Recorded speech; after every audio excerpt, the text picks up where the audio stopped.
Hello दोस्तों, आपका स्वागत है हमारे चैनल चैंपियन जैद पर। मैं हूं आपका दोस्त मोहम्मद जैद। और दोस्तों, आज मैं आपको बताने वाला हूं कि 10th के कौन कौन से कॉन्सेप्ट्स आपको 11th में काम आने वाले हैं, जिनको आपको भूलना नहीं है।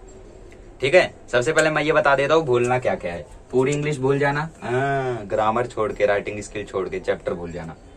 हिंदी भूल जाना, ग्रामर राइटिंग स्किल छोड़ के। वैसे भूलना उलना हमारे ऊपर तो है नहीं, इनवॉलेंट्री है ना। हम कितना भी चाहें, बट जो चीज हमें भूलना ही रहेगा वो हम भूल ही जाएंगे। बट फिर भी इन चीजों को रिवाइज मत करना। मराठी को मत रिवाइज करना, हिस्ट्री को मत रिवाइज करना, ज्योग्राफी को मत रिवाइज करना। ठीक है, अब मैं बताता हूँ। मैथ्स 1 में कई सारे लोगों को डाउट है कि जो सिलेबस रिड्यूस हुआ है, क्या वो काम आएगा। अगर हम मैथ्स 1 की बात करें तो उसमें फाइनेंशियल प्लानिंग टोटली काम नहीं आने वाला है। मैं साइंस स्टूडेंट्स को बता रहा हूँ। ठीक है, कुछ लोग कॉमर्स वाले बोल रहे थे कि उनके सिलेबस में है ये financial planning. I don't know about that. अगर हो तो आप लोग देख सकते हो, फिर करना होगा आपको। स्टैटिस्टिक्स की बात करें तो उसका एक एक्सरसाइज आपको काम आने वाला है, उसको कर लेना। ठीक है, मेरा वीडियो सर्च कर लेना, क्लास 10 6.1 चैंपियन जैद। ठीक है, स्टैटिस्टिक्स का आपको 6.1 काम आएगा। बाकी स्टैटिस्टिक्स का जो भी है 6.2, 6.3, 6.4, 5, 6 सब काम नहीं आने वाले, तो इनको मत करना। ठीक है, 6.1 का मीन कैसे निकालते हैं, तीनों मेथड से, स्टेप डेविएशन और डायरेक्ट मेथड और अज्यूम्ड मीन मेथड, तीनों मेथड आपको अच्छे से याद रहना चाहिए स्टैटिस्टिक्स का। ठीक है, बाकी सबको छोड़ सकते हो। अब आते हैं मैथ्स 2 पे। ठीक है, बाकी क्वाड्रेटिक इक्वेशन का जो आपका नेचर ऑफ रूट था ना, nature of root alpha plus beta होता है minus B upon A, alpha into beta होता है सी अपॉन ए। खास करके जो लोग जेईई मेन वगैरह कर रहे हैं उन लोग को क्वाड्रेटिक इक्वेशन के 90% क्वेश्चन इसी से हो जाएंगे। एडवांस के भी 90% क्वेश्चन इससे आपके हो जाएंगे। ठीक है, तो ये बहुत इंपॉर्टेंट प्रॉपर्टी, इसको रिवाइज कर लेना, इस पे बेस्ड क्वेश्चन सॉल्व कर लेना, जो कि प्रैक्टिस सेट 2.5 में प्रेजेंट है। ठीक है, अब मैथ्स 2 की बात करते हैं। मैथ्स 2 में आपको ट्रिग्नोमेट्री का 6.2 तभी रिवाइज करना है यदि आप जेईई की प्रैक्टिस कर रहे हो, तैयारी कर रहे हो। क्योंकि इसी साल जेईई मेन 2021 में क्वेश्चन आया था कि एक बंदा यहाँ पे है, इसकी हाइट का ट्रिपल हाइट वाली बिल्डिंग सामने है, बताओ इसकी डिस्टेंस क्या है। ठीक है, ऐसा रिलेटेड क्वेश्चन आया था। तो आप लोगों को ट्रिग्नोमेट्री का 6.2 थोड़ा सा प्रैक्टिस करना जरूरी है। ठीक है, बाकी 6.1 तो एकदम नहीं भूलना है। 6.1 मस्ट है, बोर्ड लेवल के लिए भी, किसी और के लिए भी। ठीक है, मेंसुरेशन भूल सकते हो, बट फिर वही बात है कि आप लोगों को कब स्पीयर का फॉर्मूला लगाने बोल दे, कब आपको वॉल्यूम ऑफ कोन निकालना पड़ जाए, किसी को नहीं पता है। तो इसीलिए इसका फॉर्मूला याद रख लेना, क्वेश्चन वेश्चन मत करना। ठीक है, कोऑर्डिनेट ज्योमेट्री में स्लोप वाला जरूर याद कर लेना। स्लोप वाला कॉन्सेप्ट बहुत इंपॉर्टेंट है बोर्ड और बाकी कॉम्पिटिटिव लेवल सबके लिए। ठीक है, स्लोप वाला एकदम मत लीव करना। और कॉन्स्ट्रक्शन आप लोग भूल सकते हो, सर्कल भी आप लोग भूल सकते हो, बट सर्कल का जो टेंजेंट वाले कुछ थियरम है ना, वो थोड़े से रिलेटेड है इस साल, बाकी आप भूल सकते हो, चलेगा। ठीक है, 1.1 में जो आप लोगों का एक प्रॉपर्टी था angle bisector of a triangle, तो उसके ऊपर इस साल सिर्फ एक क्वेश्चन है। तो उस प्रॉपर्टी को याद रखना, मैं आपको याद दिला देता हूं। सपोज ये ट्राइंगल है, यहाँ पे एक एंगल बाइसेक्ट करने वाली रे जा रही है। ठीक है, ए बी सी डी, ये रे क्या कर रही है, एंगल बी को बाइसेक्ट कर रही है। जब भी एक रे एंगल बी को बाइसेक्ट करेगी तो यहाँ पे दो रेशियो इक्वल होंगे। कौन कौन से, A B divide by B C, A D divide by D C. मैंने आपको समझाया ऑलरेडी, बट फिर एक और बार देख लो कैसे पता करने का। एक बार ऐसे जाओ ए बी, फिर एक बार ऐसे जाओ ए बी बी सी, फिर उसके बाद यहां से आए थे तो यहां से टर्न ले लो तो ए डी, फिर यहां से टर्न लिया तो यहाँ नीचे चले जाओ डी सी, है ना। A B divide by B C, फिर यहां से आए थे टर्न लो A D divide by D C. ठीक है, समझ गए। तो ये आपको याद रखना है, सिर्फ एक क्वेश्चन में काम आएगा। अब क्वेश्चन नंबर तो नहीं याद है मुझे, पूछ रहे हो। ठीक है, 5.4 में है फिलहाल, इतना मालूम है। चलो, तो इतना सिलेबस आपको काम आने वाला है। ये तो हो गई मैथ्स की बात। ठीक है, साइंस और साइंस आपको याद रखना है, बाकी कुछ तो याद रखना नहीं है। तो मैं साइंस आपको बता देता हूँ। हाँ, हिंदी का आपको जो ग्रामर टॉपिक है वो बढ़ेगा इस साल। ठीक है, जो इंग्लिश मीडियम के थे उनके लिए अलंकार और भी कई सारे टॉपिक्स इस साल ऐड होंगे। बाकी इंग्लिश का लगभग सेम रहेगा, 90% सेम रहेगा। और राइटिंग स्किल की बात करें तो इस साल आपको ब्लॉग राइटिंग और एक और राइटिंग स्किल है, वो भी इस साल इंक्लूड होगी आपको। ठीक है, खैर उसका चैप्टर दिया है पूरा कि कैसे लिखते हैं। इंग्लिश हिंदी आपको कब पढ़ना है, इंग्लिश हिंदी आपको लास्ट में पढ़ना है।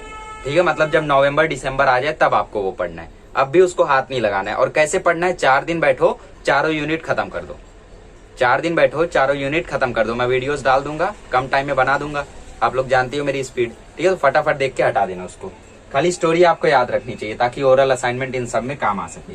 अब साइंस की बात करते हैं। साइंस 1 की पहले हम लोग बात करते हैं। ग्रेविटेशन चैप्टर मोस्ट इंपॉर्टेंट, मत भूलना। एटलीस्ट ये वाला फॉर्मूला तो भूलना ही मत, F = GM1 M2/R²। ठीक है। सेकंड चैप्टर की बात करें मोस्ट इंपॉर्टेंट, थर्ड चैप्टर की बात करें मोस्ट इंपॉर्टेंट, फोर्थ चैप्टर की बात करें मोस्ट इंपॉर्टेंट, पांचवें चैप्टर की बात करें मोस्ट इंपॉर्टेंट, छठे चैप्टर, सातवां चैप्टर, आठवां, नौवां, 10वां, सब तो इंपॉर्टेंट ही है। अच्छा ये नहीं इंपॉर्टेंट, अच्छा ये भी इंपॉर्टेंट है। अब समझ में आया गवर्नमेंट ने सिलेबस क्यों नहीं रिड्यूस किया था साइंस का? क्योंकि आधी से ज्यादा चीजें, मतलब पूरी चीजें, आधी से ज्यादा का पूरी चीजें आपको 11th में दोबारा से काम आने वाली है। ठीक है, चाहे आप पहले, दूसरे, तीसरे, पांचवें, छठे, सातवें, आठवें, नौवें, 10वें सब चैप्टर आपको काम आने वाले। मैं आपको बता भी देता हूँ किसमें काम आएगा। ठीक है, जो आपका ग्रेविटेशन है वो फिजिक्स में अगले साल 5वां चैप्टर है। सेम यही कॉन्सेप्ट है, बस जैसे आप लोगों को पिछले साल बोला था ना कि पोल पे जाएंगे और एल्टीट्यूड मतलब हाइट बढ़ेगी, डेंसिटी घटेगी, तो इस पे ग्रेविटी की वैल्यू घटेगी, बढ़ेगी। ये सब पिछले साल सिर्फ आपको लिख के दे दिया था। इस साल वो फॉर्मूला देके आपको एक्सप्लेन करेगा। ठीक है, और एक दो कॉन्सेप्ट ऐड होंगे, बस रिपीट होगा सब कुछ। ठीक है, तो ये सब आपको याद रखना है। सेकंड चैप्टर की बात करें तो केमिस्ट्री के 4th चैप्टर में सेम टू सेम चैप्टर है। आपने पढ़ा था ना एटॉमिक साइज, यहाँ से यहाँ बढ़ता है, यहाँ से यहाँ घटता है, ऐसा वैसा है, वो सब चीजें दोबारा रिपीट होंगी। तो थोड़ा सा आइडिया रहेगा तो मजा आएगा लेक्चर देखने में, है ना। वरना बोलोगे एटॉमिक साइज क्या होता है, तो मैं वहां कुछ बता नहीं पाऊंगा। ठीक है, थर्ड चैप्टर की बात करें तो आपको ऑर्गेनिक केमिस्ट्री में काम आएगा, इनऑर्गेनिक केमिस्ट्री, दोनों जगह काम आएगा। रिएक्शन करना, अब कुछ लोग बोलते हैं रिएक्शन करना नहीं आता। अरे रिएक्शन में करना क्या है, NaCl प्लस H2SO4 लिखा है ना, तोड़ो इसको। ये हो गया Na प्लस, ये हो गया Cl माइनस, इसको भी तोड़ो। H2 प्लस SO4 माइनस, तोड़ते कैसे हैं, पहले वाले को बना दो प्लस, दूसरे वाले को बना दो माइनस, इतना समझे।